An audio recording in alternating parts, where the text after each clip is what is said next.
الشیطان الرجیم بسم اللہ الرحمن الرحیم اللہ الذی جعل لکم اللیل لتسکنوا فیہ والنہار مبصرا ان اللہ لذو فضل علی الناس ولکن اکثر الناس لا یشکرون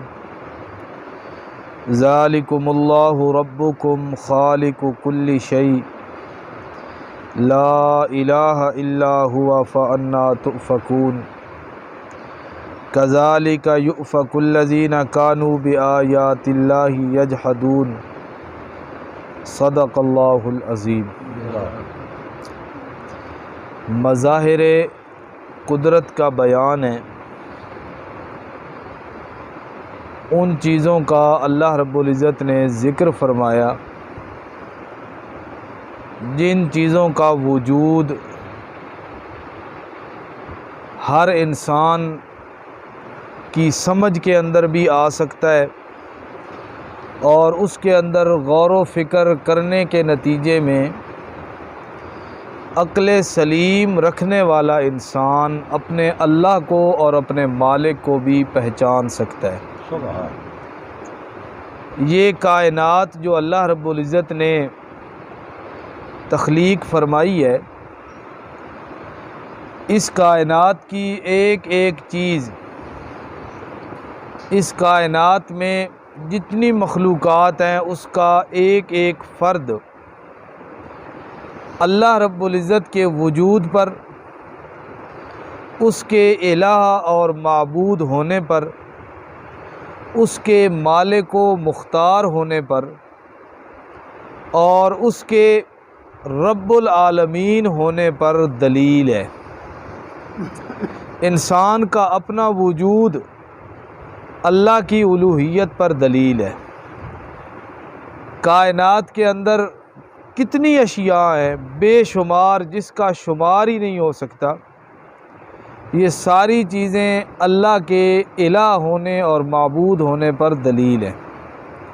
اللہ تعالیٰ فرماتے ہیں اللہ الذی، اللہ وہ ذات ہے، جعل لکم اللیل، جس نے بنایا تمہارے لیے رات کو، لتسکنوا فیہ، تاکہ تم اس کے اندر آرام کر سکو، والنہار مبصرا، اور اللہ نے دن کو بنایا دیکھنے والا، دن روشن بنایا، رات اللہ نے تاریک بنائی۔ رات کے اندر اللہ رب العزت نے کچھ دنوں کے لیے روشنی رکھی ہے چاند کی، لیکن وہ روشنی ایسی نہیں ہے جس طرح سورج کی حرارت والی روشنی ہو، بلکہ چاند کی چاندنی اور چاند کی روشنی ٹھنڈی اور انسان کو سکون دینے والی ہے۔ تو اللہ فرماتے ہیں اللہ وہ ذات ہے جس نے رات کو تاریک بنایا، دن کو روشن بنایا۔ کیوں؟ رات کو تاریک اس لیے بنایا تاکہ تم سارا دن کے تھکے ہارے جب رات کو آرام کرو گے اور سکون کرو گے تو دوسرے دن پھر کام کے لیے تازہ دم ہو جاؤ گے۔ صرف انسان نہیں بلکہ کتنے ہی جانور ہیں، جاندار ہیں، جو سارا دن کام پہ لگے رہتے ہیں، رات کو وہ آرام کرتے ہیں، دوسرے دن پھر کام کے لیے تیار ہوتے ہیں۔ اللہ رب العزت نے جاندار جتنے بھی بنائے، ان کے قوا اور ان کی طاقتیں، ان کے سکون کے لیے اللہ رب العزت نے نیند بنائی ہے۔ اگر نیند نہ ہو تو پھر انسان کے قوا اور انسان کی طاقتیں کام کاج کرنے کے قابل نہیں رہتی، پھر انسان بالکل سست اور انسان نکما ہو جاتا ہے۔ سارا دن کا انسان تھکا ہارا رات کو جب سوتا ہے، صبح اٹھتا ہے، یوں لگتا ہے جیسے کل کے دن کی ساری تھکاوٹ اللہ نے ختم کر دی ہے۔ تو یہ اللہ رب العزت کی قدرت کی نشانی ہے، رات کی تاریکی اور پھر رات کے اندر سکون۔ والنہار مبصرا، دن کو اللہ نے دیکھنے والا بنایا، مراد دن کو اللہ نے روشن بنایا۔ انسان اپنے کام کاج، کھیتی باڑی، فکر معاش کے اندر انسان لگا رہتا ہے، اگر دن کے وقت بھی اندھیرا ہوتا اور تاریکی ہوتی تو انسانوں کے لیے کام کاج یہ ساری چیزیں مشکل ہو جاتی۔ تو اللہ رب العزت نے انسان کی سہولت کی خاطر اور اس کی آرام کی خاطر دن کو روشن بنایا تاکہ وہ اپنا کام مکمل کر سکے، اور رات کو جب سونے کا اور سکون کا وقت تھا اللہ تعالیٰ نے تاریکی کی چادر پھیلا دی تاکہ وہ سکون حاصل کر سکے۔ اسی طرح ہوتا ہے نا، گھروں میں رات کے وقت لائٹیں آف کر دیتے ہیں، مغرب کے وقت لائٹیں جلا دیتے ہیں، کام کاج کھانا پینا نماز لائٹیں جل رہی ہیں، اور جب سونے کا وقت ہوتا ہے تو لائٹیں کیا ہو جاتی ہیں؟ آف۔ کیوں بند کر دیتے ہیں؟ اس لیے تاکہ اندھیرا ہو، تاریکی ہو، اور سکون کے ساتھ بندہ آرام کر سکے اور نیند اپنی انسان حاصل کر سکے۔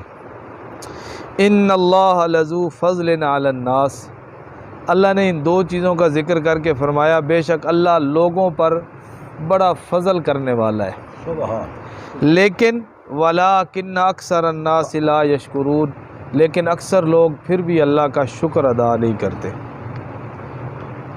اس سے بڑی ناشکری اور کیا ہوگی؟ ناشکری کی کئی صورتیں ہیں نا، لیکن میں آپ کو ایک صورت بتاتا ہوں، ایک مثال۔ ساری رات انسان آرام کرے، سوئے، اللہ رب العزت کی بنائی ہوئی رات کے اندر سکون حاصل کرے، اور صبح کے وقت اللہ کا حکم ہو کہ اب اٹھ جاؤ اور آ کر سجدہ شکر ادا کرو، اور انسان سجدہ شکر ادا نہ کر سکے، تو اس سے بڑی اور ناشکری کیا ہے؟ آج کل حساب یہ بن گیا ہے کہ ہمارے نوجوان موبائل انٹرنیٹ یہ مختلف چیزیں آ گئیں، ساری رات انہی کاموں کے اندر لگے رہتے ہیں، ساری رات، آدھی رات سے بھی زیادہ کا وقت گزر گیا موبائل پہ لگے ہوئے ہیں۔ جو آرام کا وقت تھا، جو نیند کا وقت تھا، وہ شیطانی کاموں پہ لگا رہے ہیں، اور جب پھر وقت ہوتا ہے صبح کے وقت اٹھنے کا، اللہ کی یاد کا، اللہ کے ذکر کا، نماز کا، اللہ کے سامنے سجدہ کرنے کا، اس وقت وہ لمبی تان کے سوئے ہوئے ہوتے ہیں۔ تو گھروں میں رحمت کہاں سے آئے؟ گھروں میں برکتیں کہاں سے آئیں؟ جو وقت تھا آرام کا وہ ہم نے غلط کاموں میں فضولیات کے اندر لگا دیا، اور جب وقت ہے اٹھنے کا، بیدار ہونے کا، جاگنے کا، اللہ کے سامنے کھڑا ہونے کا، سر بسجود ہونے کا، اس وقت انسان لمبی تان کر سو جائے تو پھر گھر کے اندر اللہ کی فضل اور اللہ کی رحمتیں نہیں آئیں گی، پھر لعنتیں برستی ہیں۔ اسی کو اللہ کہتے ہیں ان اللہ لذو فضل علی الناس وَلَٰكِنَّ أَكْثَرَ النَّاسِ لَا يَشْكُرُونَ۔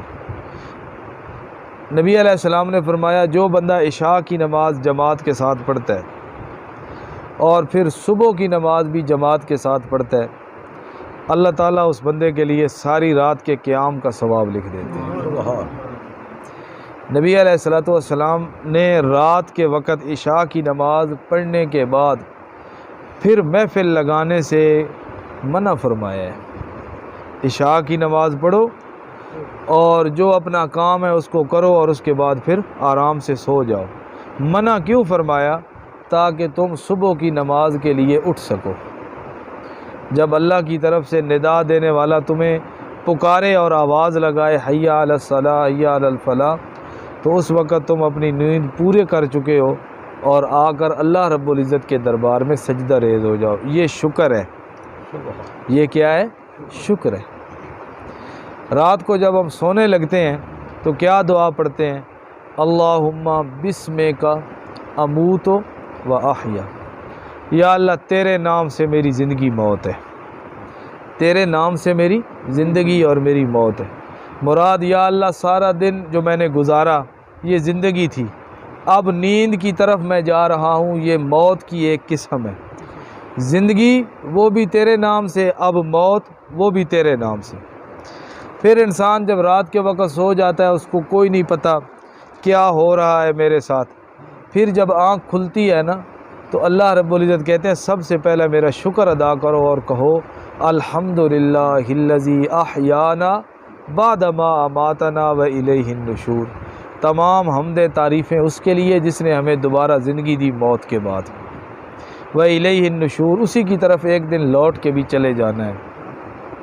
تو سب سے بڑا شکر رات گزارنے کے بعد یہ ہے کہ انسان صبح کے وقت اللہ رب العزت کے حضور کھڑے ہو کر جو اللہ رب العزت نے بندوں پہ نماز فرض کی ہے انسان اس کو ادا کرے اور پڑھے، یہ سب سے بڑا شکر ہے۔ اسی طرح وَالنَّهَارَ مُبْصِرًا، دن کو اللہ نے دیکھنے والا بنایا، اس کی شکر گزاری کیا ہے کہ انسان اپنے لیے ذریعہ معاش جو تلاش کرے تو وہ حلال طریقے سے، دن کے وقت انسان نے اپنی روزی کھانا پینا اس چیز کے اندر لگنا ہے، تو اس کے اندر اللہ رب العزت نے فرمایا شکر گزاری یہ ہوگی کہ تم اپنے لیے حلال روزی تلاش کرو، ملے گا وہی جو تمہارے مقدر میں لکھ دیا گیا ہے، ملے گا وہی جو تمہارے مقدر میں لکھ دیا گیا ہے، نہ اس سے کم ملے گا نہ اس سے زیادہ ملے، راستہ تم نے خود چننا ہے کہ آیا حرام طریقے سے وہ لے لو یا حلال طریقے سے لے لو۔